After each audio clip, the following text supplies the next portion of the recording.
Regardez 100% jeunesse, le magazine Nouvelle Génération avec Continuum Concept Store à Metz.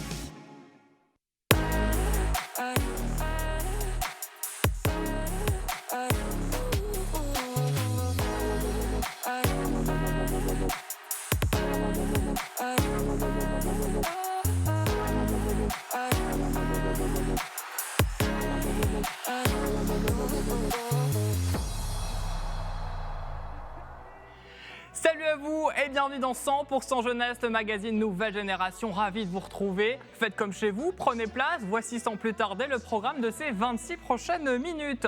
Les Jeux Olympiques de Paris 2024 recrutent 45 000 bénévoles. Des jeunes Mosellans espèrent être sélectionnés pour être aux côtés des sportifs et vivre un événement unique. Rencontre dès le début de cette émission. Après Miss Lorraine, la voilà en route pour Miss International.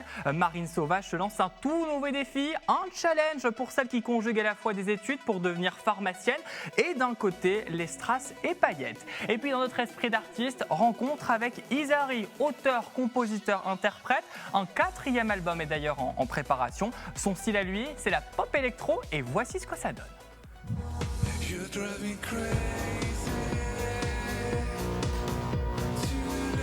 Et je salue mes invités. On a des sportifs aujourd'hui en plateau. Henrine et Émeric, vous souhaitez participer aux Jeux Olympiques de Paris 2024. Vous avez d'ailleurs envoyé votre candidature. On fera votre connaissance avec vous deux. Elle aussi, elle est candidate, mais à Miss International. Les strass et les paillettes, elle les côtoie. Salut à toi, Marine. Et puis Izari, il est auteur, compositeur, interprète. Et tu vas nous faire une exclue dans un instant. Tout en fin d'émission. Plutôt, c'est laquelle cette exclue ?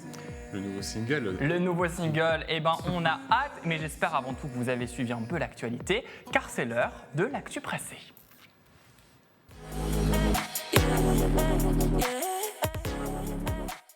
CEC est indexé à l'inflation. La contribution de vie étudiante et de campus, taxe obligatoire justement pour les étudiants, augmente. Ils devront débourser 100 € à la rentrée de septembre 2023 contre 95 l'année dernière.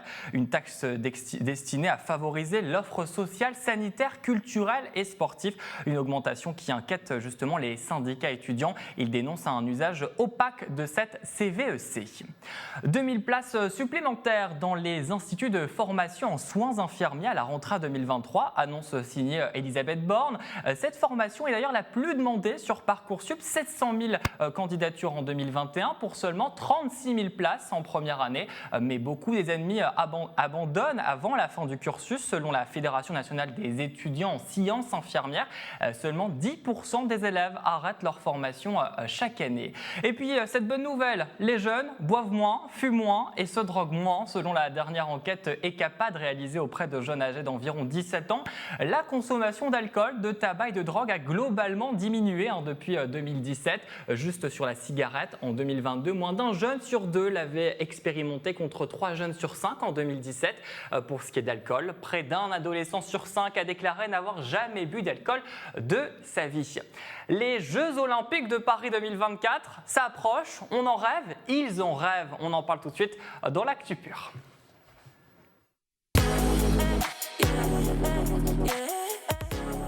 Vous le disiez dans les titres, les Jeux Olympiques recherchent 45 000 bénévoles. Une semaine avant la fin des candidatures, soit le 3 mai, ils étaient déjà 200 000 à avoir candidaté. C'est votre cas, c'est ce que vous avez fait, Henrine et Émeric.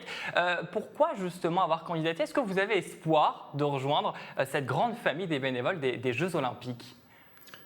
Ah oui, on a un grand espoir de faire partie de cette grande famille, de cette aventure inédite. On fait déjà partie du collectif 57, qui est une équipe présélectionnée dans le département de la Moselle. On a fait des formations, etc. et on est prêt à rejoindre cette aventure. Et comment ça se passe finalement ces formations en tant que collectif des volontaires du département de la Moselle ? Vous avez été formés en préambule de ces Jeux Olympiques ? Alors les formations, c'est pas vraiment des formations, c'est plus des journées autour des différentes valeurs de l'olympisme, du paralympisme aussi, puisqu'on pourra aussi encadrer les Jeux paralympiques.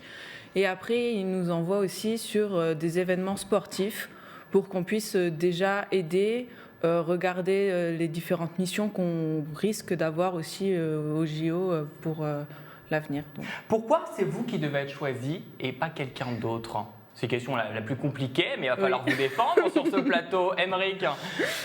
Toutes les qualités d'un bon volontaire, le dynamisme, le sérieux, le bien-être, être présent, être aux côtés des athlètes, tout ça, je pense qu'on l'a tous les deux et on veut le montrer et on va être pris. C'est important de souligner aussi que vous êtes frères et sœurs et donc vous vous soutenez en famille pour intégrer cette grande famille des bénévoles. Marine, Izari, est-ce que vous avez suivi justement les derniers Jeux Olympiques? C'était au Brésil en 2016. Non, moi, Ouh là là, pas du tout. Par contre, je tiens quand même à souligner qu'ils sont ultra motivés, donc c'est très important. Vous les avez suivis, rassurez-moi, ces Jeux au Brésil. Tous les jeux, on a suivi. Tous les Jeux. Les Jeux Olympiques, c'est une légende pour vous, non? Comment vous qualifiez ces Jeux Olympiques qu'on va vivre dans moins d'un an, un peu plus d'un an quand même? Moi, c'est un rêve. Je pense Aymeric aussi, c'est aussi un rêve. Après, c'est vrai qu'on les regarde depuis tout petit à la télé. Donc, c'est vraiment l'événement qu'on voit et qu'on n'ose pas toucher du bout des... Enfin, là, on va toucher du bout des doigts, mais que vraiment... Puis ça n'arrive pas tous les jours, également les Jeux Olympiques en France. Vous êtes tous les deux également sportifs. Oui. Vous faites quoi comme sport, Aymeric? Moi, je fais du badminton en club. J'ai fait du handball pendant 13 ans. Et maintenant, je fais du badminton. On comprend donc cette vocation à rejoindre les bénévoles des Jeux Olympiques. Erin? Moi, du coup, avec les études, j'ai tout arrêté, mais j'ai fait de la danse du coup pendant 14 ans. Donc 4 ans de classique, 10 ans de moderne et 2 ans d'hip-hop. Quel sport vous voudriez couvrir si jamais vous êtes sélectionné et que vous aviez la possibilité de choisir? Quel sport vous impressionne? Quel sport vous vouliez couvrir pour ces Jeux Olympiques de Paris 2024? Le premier, ce serait pourquoi pas l'athlétisme, le sport phare, là où on réunit toutes les disciplines, la majorité des disciplines, et pourquoi pas le badminton tant qu'on y est. Moi, ce serait plutôt le breakdance du coup. Toujours en côté artistique. Toujours côté artistique. Après, pourquoi pas l'escrime ou le tir à l'arc aussi.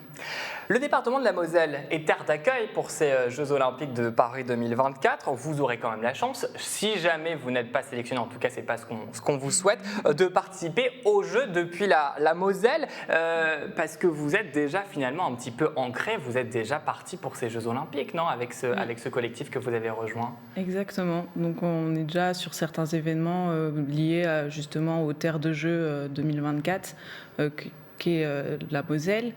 Après, on a aussi d'autres événements, notamment en mai. Donc, il y aura un championnat d'escrime européen qui aura lieu donc près de chez nous, et donc on va participer en tant que bénévole déjà pour entrer encore plus. Quelles seront vos missions en tant que bénévole au JO? Est-ce qu'on vous les a déjà un peu présentées? Oui, totalement. C'est la première, accueillir et diriger les spectateurs, les athlètes. On va être le premier maillon de la chaîne. C'est nous que les athlètes vont voir en premier. Donc on va être là sur les aéroports, les gares, et puis dans les stades. On sera là pour rentrer des statistiques, les sports, le chronométrage, etc. Bon, finalement, vous êtes acteur indispensable de ce JO. Est-ce que Miss Lorraine sera aux Jeux Olympiques en 2024 à Paris? Pourquoi pas, ça pourrait être une belle expérience, oui. Izari, les places ont été prises ou pas pour les Jeux? Pour le moment, mon banquier n'est pas d'accord, du coup, voilà. Merci pour cette transition, parce que justement, je voulais vous parler des prix pour participer à ces Jeux Olympiques. Vous avez peut-être, vous, la chance d'y aller gratuitement, mais en travaillant. Des billets entre 90 et 2700 €. Est-ce que les billets ne seraient pas un peu trop chers? Izari, toi qui as vu apparemment ton banquier qui n'est pas d'accord finalement pour te donner les fonds. Évidemment, je plaisante. Non, c'est vrai que le sport, c'est une valeur, voilà, je pense que vous le savez mieux que quiconque, qui rassemble, qui fédère. Et voilà, là, c'est assez incroyable d'avoir ce genre d'événement en France enfin, et ça ferme un peu des portes, je trouve ça dommage. Ouais, bon, pourtant, il y a quand même des millions de places qui ont été vendues. Si jamais vous n'êtes pas sélectionné pour être bénévole, est-ce que vous prendrez, vous, des places pour aller à Paris? Le budget, c'est 2700 €, hein, donc à vous de faire le choix. Est-ce que non? Ça va être compliqué. Ouais, et puis les places sont déjà fini. Ça, c'est déjà à moitié réservé. Là, on a les places tout en haut des gradins, donc c'est pas le meilleur. Bon, Voilà, on je vais sera peut-être sur vous le donner terrain. une petite information. Il y a quand même 400 000 billets qui vont être distribués gracieusement pour les Jeux Olympiques et Paralympiques 2024. Quand ont lieu finalement ces derniers Jeux Olympiques dans la capitale à Paris? Une petite question un petit peu piège comme ça, sous le coude. 1924.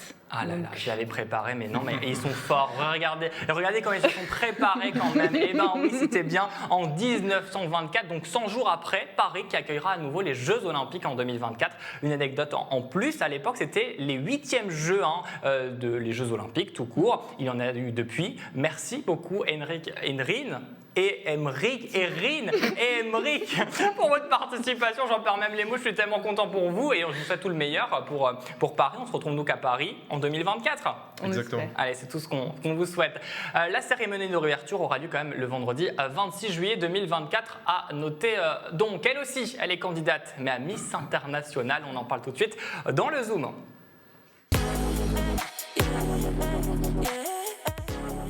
Zoom cette semaine sur Marine Sauvage. Elle ne représente plus, on ne la présente plus. Elle enchaîne les interviews, les plateaux. C'est un peu le programme d'une Miss, non? Ouais, exactement. C'est de représenter la Lorraine sur tous les médias, de se faire connaître, de parler des Miss. Donc ouais, là, c'est un peu la tournée médiatique. C'est hyper cool. J'adore. J'ai l'habitude, j'aime bien, donc c'est trop bien. Alors, tu as été Miss Lorraine en 2021. Désormais, tu es membre de la délégation. Où t'emmène un peu ce premier nouveau challenge?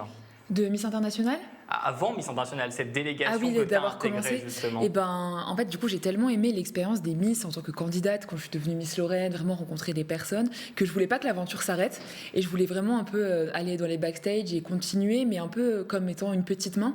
Du coup, j'ai intégré la délégation. Donc aujourd'hui, je suis chorégraphe pour les élections départementales de Miss Lorraine. Et puis je suis aussi organisatrice de shooting photo, donc je cherche tout le temps des nouveaux artistes, photographes, make-up artistes, des coiffeurs, des partenaires pour les robes, des lieux, pour mettre en avant les filles et puis continuer à partager en fait ce qu'on a fait pour moi à l'époque quand j'étais candidate. Je veux le faire maintenant pour les prochaines filles, donc je suis trop contente d'être dans la délégation. On vient de le voir à l'antenne justement, ta participation à Miss France. Quand on est Miss, est-ce qu'on a toujours regardé justement Miss France? Est-ce que toi tu te voyais plus jeune un jour défiler pour justement espérer remporter ce titre de Miss France? Je l'ai espéré très fort, j'avoue. Mais ouais, j'ai toujours regardé, mais j'ai vraiment regardé ça de manière très légère. J'étais pas spécialement passionnée, j'avais pas spécialement l'objectif de me dire que je le ferais plus tard. Mais c'est vrai que quand j'ai eu l'âge, je faisais la taille parce qu'il faut faire au moins 1m70. C'est le seul critère qu'il y a, c'est de faire au moins 1m70.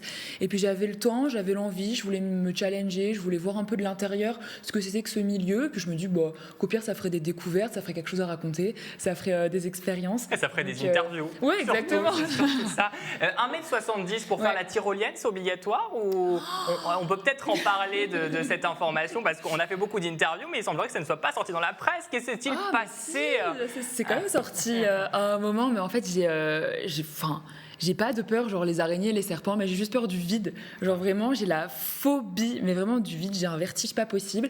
Et quand on est parti à Miss France, donc on est parti à l'île de la Réunion, il y avait une tyrolienne à faire au-dessus des cascades de Langevin. J'ai fait une crise d'angoisse, mais ridicule, pas possible. Je pleurais, enfin bon voilà. Donc non, 1m70, ça n'aide pas pour faire de la tyrolienne. On décrit justement ce milieu des Miss comme celui de l'élégance, des strass, des paillettes. Est-ce que ça se résume qu'à ça? Non, pas du tout. Pas du tout. Moi, je suis. C'est pas quelque chose qui m'attire de base. Moi, ce que j'aime vraiment dans ce milieu, et c'est vraiment le cœur de cette association, parce que les Miss c'est associatif, c'est vraiment de rencontrer des personnes, mais que ce soit du coup les candidates, les membres de la délégation, les personnes qui travaillent, les personnes de l'ombre, la régie, les costumes, et c'est vraiment ça l'ADN des Miss. Et je trouve aussi que en fait quand on est à l'échelle régionale, on peut se permettre de mettre en avant notre région, les petits commerçants, tous les partenaires en fait, et c'est ça vraiment, c'est ça l'ADN des Miss pour moi, c'est du partage, du challenge challenge aussi parce qu'on en apprend beaucoup sur soi. On enlève quelques barrières de timidité, on ose beaucoup plus faire. Et je pense que c'est plus ça l'ADN des Miss, aujourd'hui en tout cas. Peut-être qu'à l'époque ça l'était, plus les paillettes, mais aujourd'hui moins je trouve. Devenir ambassadeur, ambassadrice justement. Aymeric, Erin, est-ce que ça vous disait peut-être de vous lancer en tant que Miss, Mister ou pas? Non.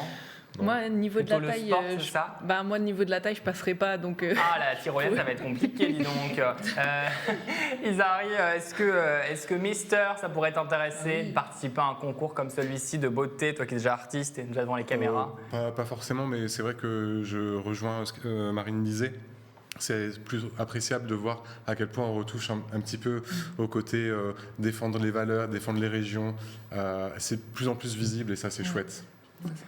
Marine, entrepreneuse également, tu as décidé de lancer un tout nouveau défi. Ouais. Tu as envie de revivre un peu l'adrénaline de la compétition. On prend goût finalement un petit peu à ce challenge, non? Avec Miss International notamment. Alors c'est pas tant vraiment ce goût de la compétition. Bon, c'est vrai que je suis pas très compétitrice, pas comme nos sportifs. Mais non, mais pas du tout. Mais moi, ce qui me manquait vraiment, c'est ce côté monter sur scène, l'adrénaline de la scène, les costumes, la frénésie du moment. Enfin, et puis voilà tout ce qui est en amont, les interviews, ces choses-là. C'est ça qui me manquait. Et ouais, j'avais envie de regoûter à ça, me relancer ce défi. Et puis voilà, me lancer dans une toute nouvelle aventure avec de toutes nouvelles personnes, que ce soit les candidates ou la nouvelle organisation. Donc ouais, je voulais revivre ça à nouveau. Et comment que ça va se passer justement? Comment va se dérouler cette Miss Internationale, en tout cas le concours? Il y a plusieurs étapes en France, puis à Tokyo, la finale. Ouais, exactement. Donc en fait, c'est une sélection sur casting. Donc en fait, on envoie un dossier. Chaque fille de chaque région est sélectionnée sur casting. Suite à ça, en fait, on est la promo complète. Et ensuite, il me semble que c'est fin septembre, il y aura donc l'élection de Miss Internationale à Roubaix. Celle qui aura la chance d'être élue Miss Internationale partira donc un mois après à Tokyo pour la grande finale internationale. Et cette fois, il y aura une fille de chaque pays. Donc là, il y a beaucoup plus d'ampleur et c'est une aventure totalement différente de Miss France parce que voilà, on va rencontrer vraiment d'autres cultures, d'autres filles. Donc c'est très intéressant, je trouve, très enrichissant. Comment on arrive justement à gérer ces études pour devenir pharmacienne et la vie un petit peu de Miss? Il faut arriver à conjuguer les deux. Ouais, il faut courir, pas avoir peur de bien organiser son emploi du temps. Et puis ouais, je pense que c'est vraiment une question d'organisation et de passion. J'aime les deux, j'aime mes études, j'aime ce que je fais à côté, donc c'est très facile pour moi de conjuguer les deux parce que c'est assez naturel. En fait, je fais ce que j'aime, donc c'est cool. Alors Marine, sache qu'il y a des personnes qui sont très fières de ton parcours, à commencer par cette personne, regarde. Une petite vidéo aujourd'hui depuis La Réunion où il fait 30 degrés déjà, il fait super beau, super chaud. Temps parfait pour sortir la jupe que Marine reconnaîtra puisqu'elle lui appartenait complètement. Il faut savoir que Marine, je lui pique pas mal de fringues, elle m'en a beaucoup donné. Je lui demande toujours des conseils quand je dois m'habiller, quand j'hésite pour acheter des vêtements ou autre, même si je suis pas toujours en accord avec ses choix de tenue, mais c'est ça qui est extrêmement drôle. Donc voilà, aujourd'hui, petite apparition pour rappeler que je suis toujours aussi fière de la femme que tu es et de celle que tu deviens, et ce, en outre mesure. Je vous fais plein de gros bisous, bonne journée. Qui est cette personne, Marine? Eh ben oui, on l'a contactée, elle était à La Réunion, vrai. elle nous ramène le soleil. Mais c'est pas vrai, mais vous me est-elle? faites pleurer. Heureusement que je ne suis pas beaucoup maquillée. Hein. Qui Mais est-elle, attendez, cette mais c'est personne? Caroline, donc c'est ma meilleure amie au monde, c'est mon âme sœur sur cette terre. Et je me sens pas très bien là. C'est important d'être bien accompagné quand on fait de tels parcours. Attendez, je tremble, c'est un enfer. Oui, c'est hyper important parce qu'en fait, déjà, en fait, ce que j'aime beaucoup dans les Miss aussi, c'est que vraiment j'ai emporté toutes ces personnes, j'ai emporté mes parents, mes meilleurs amis dans un univers qui n'était pas du tout le leur à la base et de se sentir soutenu, aimé, enfin c'est incroyable et en fait c'est pour des moments comme ça que je veux refaire les Miss pour leur remettre des étoiles dans les yeux et ils m'en mettent en retour et c'est fou, c'est trop bien. Qu'est-ce qu'on peut te souhaiter pour la suite et notamment pour Miss Internationale? Eh bien, écoutez, je pense que ce que vous pouvez me souhaiter et ce que vous pouvez souhaiter à tout le monde ici présent et partout, c'est d'être juste le plus heureux possible. Moi, personnellement, quelle que soit l'issue de l'élection, quoi qu'il arrive, je serai la plus heureuse parce que je revis l'expérience, je vis des bons moments. Donc, soyez heureux, les amis. Eh bien, c'est tout ce qu'on te souhaite. Merci beaucoup, Marine Sauvage. On te soutient pour ce nouveau challenge avec Miss Internationale. Vous aimez la musique? Oui. Oui, quel engouement. Eh bien, ça tombe bien. Voici l'esprit d'artiste.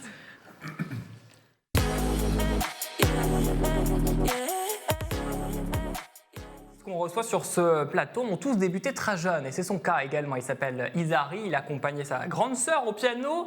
Il avait 3 ans à l'époque et finalement tu es tombé amoureux d'un instrument, du piano, avant même du chant. Exactement.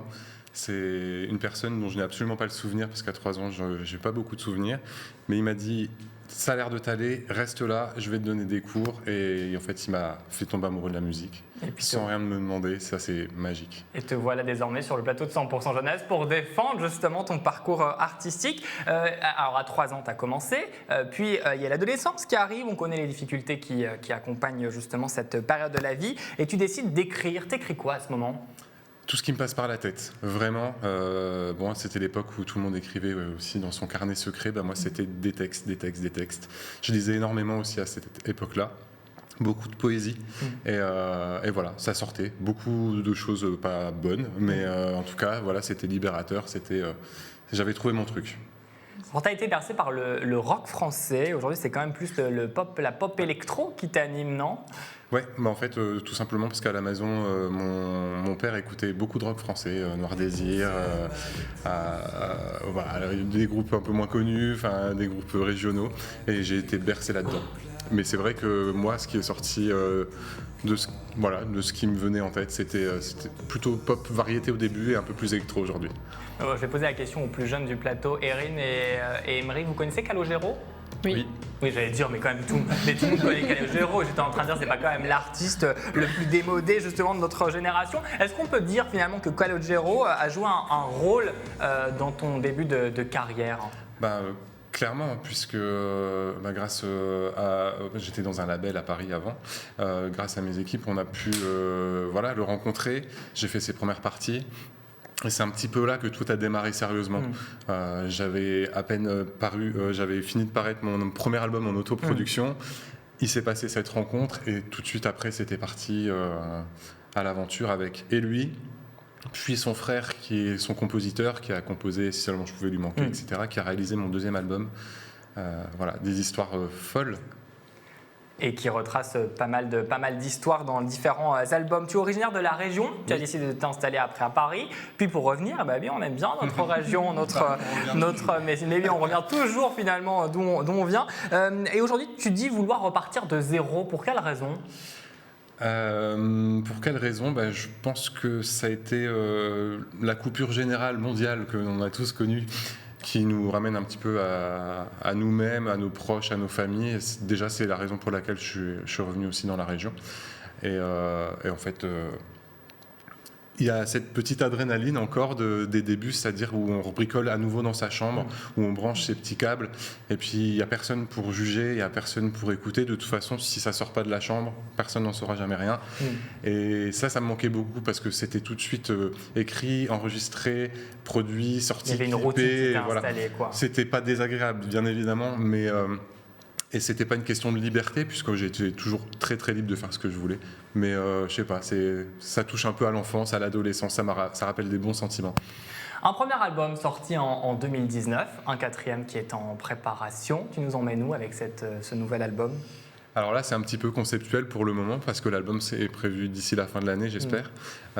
Puisque aujourd'hui, je suis de nouveau en solo, en autoproduction. Donc là, j'essaye de faire un petit peu un truc concept où chaque titre que je sors tous les 6 mois est décliné en versions. Donc il y a la version radio qui sort, puis quelques temps après, il y a une version acoustique. Le premier single, c'était du piano. Le 2e single, ça vient de sortir, c'est une version quatuor à cordes. Et la 3e étape, c'est le remix du titre, chose que je n'avais jamais fait avant. Donc voilà, j'appelle ça la trilogie. Donc ça me permet vraiment de donner tout le temps à un morceau. J'ai passé beaucoup de temps à écrire, à enrichir. Ça permet vraiment de prendre le temps de le développer, de le proposer. Et... Un album donc en préparation pour cette fin d'année. Mais avant ça, il y a l'été qui arrive, il y a les petites soirées entre amis, il y a les scènes également. Quel est le programme ? Eh bien, j'espère pouvoir repartir très très vite sur scène, puisque c'est vraiment quelque chose qui manque. C'est vrai que ça se met toujours un petit peu en pause pendant l'hiver.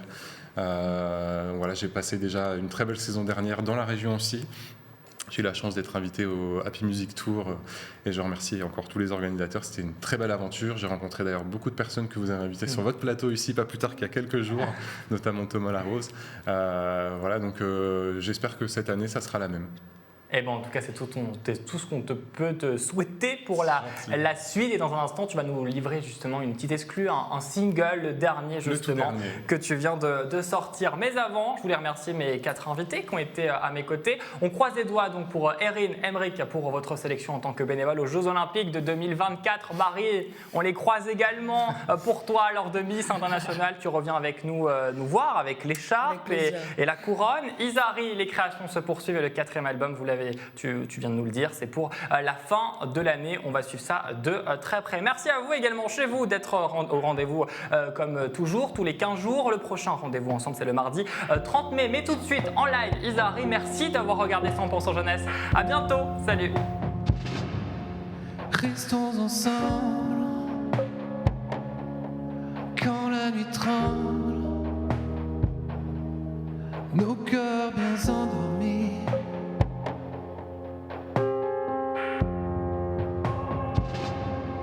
Restons ensemble quand tout nous semble bien trop évanoui, bien trop évanoui. J'avance encore avec toutes mes failles, j'avance encore avant que tout ne s'écaille.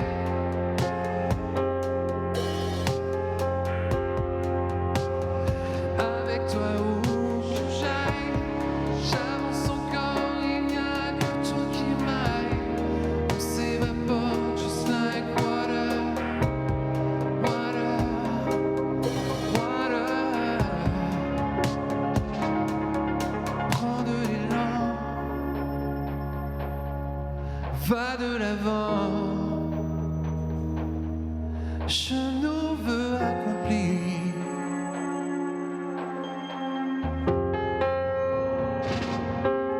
Prends de l'élan,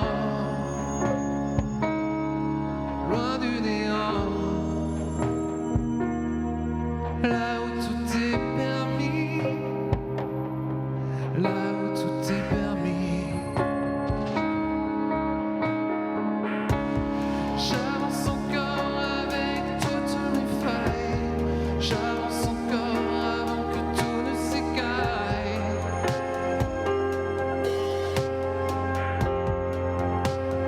Avec toi où que j'aille, j'avance encore, il n'y a que toi qui m'aille. On s'évapore just like water, water, water.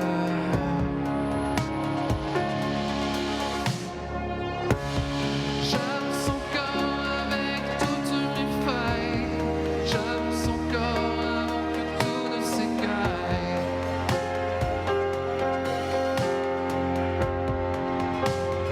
Avec toi où que j'aille, j'avance encore, il n'y a que toi qui vaille.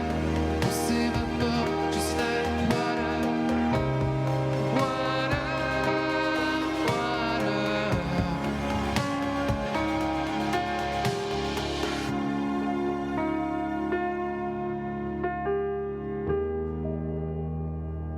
Just like water.